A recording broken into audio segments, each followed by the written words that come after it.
Welcome to your Get That Nugget for GCSE English Language. Today we'll be concentrating on giving you a framework to answer Paper 2, Question 2, the summary question. This session is to complement your lessons with your teachers and not to replace them in any way. To begin with, we're going to look at the aims of this question.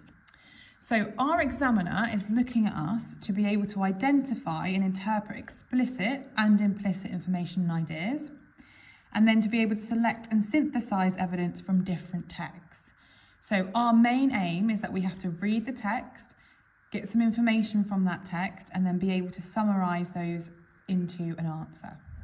Now, this question usually creates some fear within students. I actually think this is a really easy question, and I'm hoping that over the next 2 nuggets for this question, you are able to get a real understanding of what this entails and how to approach it so that you are able to get the full marks. This question is 8 marks, and it's about 10 minutes that you need to spend on it. Most of the time, people spend too much time on it and waste precious time that you may need later. But as you practice the skill, you will get quicker and you should be able to get it done within those 10 minutes.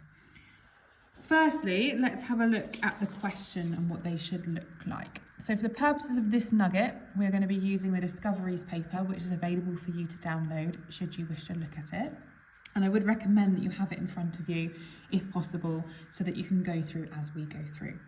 So the question always asks for a summary.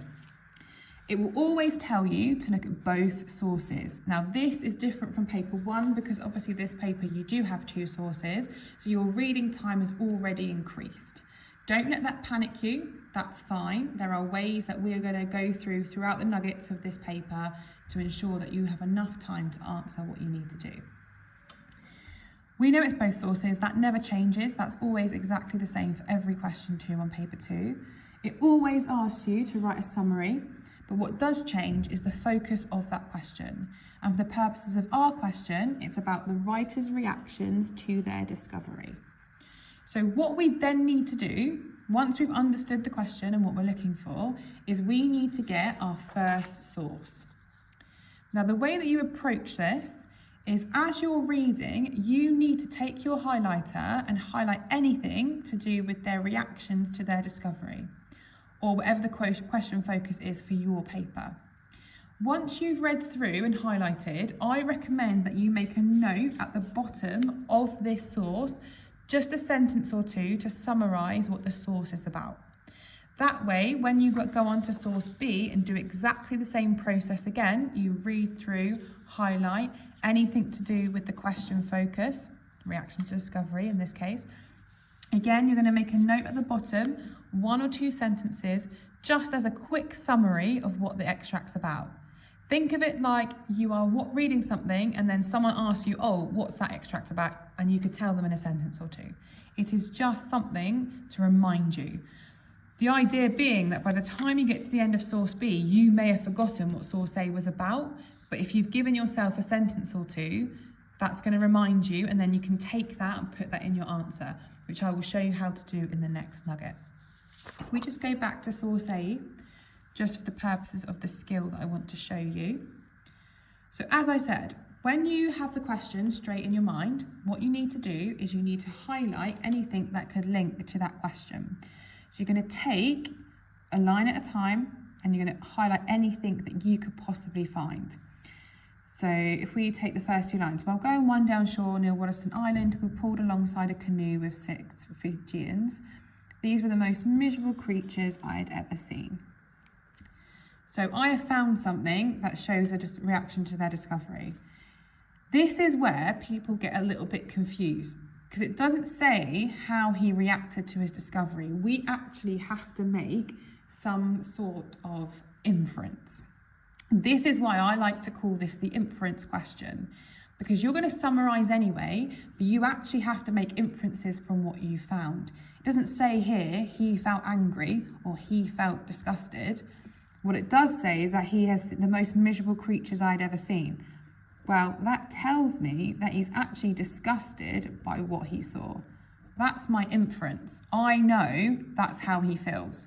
I've read that and that's what I've made a conclusion about. So that's his reaction. There will be lots and lots that you can find, and you probably want, I would say, 3 or 4 maximum, because you won't have that much time to write the answer afterwards, but you do want a couple of in there. I'm just going to skip through because you can work through this on your own, but I don't want to spend too much of the nugget reading to you. There's another one down here about hideous faces. Difficult to accept they are fellow human beings. So we've already put that he's disgusted. You could say that he's disgusted again. It's almost like he's shocked as well. Let's go for a different idea. Again, that's an inference. It doesn't say, I am shocked or he was shocked. We are making an inference. We're reading something and making an inference about it. We're inferring what he believes. Once you've done that, you do the same process for source B. You read through, you highlight anything to do with the question, and you just make a note of it. Just make a little note next to it. You're not analysing language whatsoever. Doesn't matter what the writer has used at this question. Doesn't matter what the language choice is. You're not doing any language analysis whatsoever. You are just taking a couple of quotations and making some inferences about it. As I said, once you get to the bottom, you may want a sentence or two, and I do recommend it, summarising what the text is about. Then you do exactly the same for source B. So you take your highlighter and you find anything that may show his reaction to his discovery. So feverishly we cleared away. So if someone's feverishly, they're excited. That's my inference. It doesn't say he's excited, but I know he is from the words that have been used. I also know that later on, again, I'm not going to read this all to you because you're able to read it yourself, and I want to show you the skill. But there is one down here, our sensations and astonishment are difficult to describe. Marvellous collection of treasures. So all of him, he's almost in awe at his discovery. He's really happy about it. He's really pleased. I've made an inference from what I've read. And again, you would do that throughout the whole text and find however many you would like to find. I, again, would recommend 3 or 4 for each extract, and then you can narrow those down once you've got a choice of what you would like to do. And again, at the end of that, you make a sentence or two. It doesn't even have to be a full sentence. This is just your notes and your planning, just of a summary of what has happened in that text or anything that links back to discoveries, just so that you can summarise what you have read. The next stage of that is you would take those things, those inferences, and you would turn them into an answer. As long as you've got your planning, the writing for this question is much easier. I would try and keep the quotes very short, so even this one's quite long. I'd probably get that down to just miserable creatures, hideous faces. You don't want quotes that are too long. It's going to take you too long to write them out, and you don't really have that much time. You also, the shorter the quotes, the better your inferences and your summarising will be. So just practice that skill, because you don't want reams and reams of highlighting. It's the inferences and the summarising that you get your marks from. Once you've done that with both, what you then need to do is think about how these are different. So if the question is about differences, sometimes it can be similarities, sometimes it will just be a summary, it just depends on what the question is. You may want to start looking at how they are same and how they are different. I would do that in a bullet point or a table, whatever is easy for you. I would just do it in bullet points. I think it's much easier. And obviously the more you practice this, the more time you'll have after you've done this to write your answer. The first couple of times this skill does take a little while. So you can do it in the plan like this. So I would say disgusted, then I would say he's in awe, then I might say that he's shocked, and then he's pleased, etc., etc. And then you do another one as well, so you've got 3 for each. That takes time though. So as a starting base, I would plan it like this, because then your plan, you're just going to turn into sentences, which I'll show you in the next nugget. If you think this is going to take too much time, you can just use your annotations, because it's quite clear to you, as long as you have done the annotations that I've suggested, where you just put your inferences next to your highlighting, then you can just take them and turn them into sentences later. But the main skill, remember the process. The first thing we have to do is we make sure we know what we're looking for, and we are looking for whatever focus the exam question is asking us to do. Then you start with source A, you take your highlighter, and I do recommend it is a highlighter and not just underlining because it makes it nice and clear for you. You highlight anything to do with the question, and you need to make sure that you just make a little annotation, just some sort of inference next to what you've highlighted.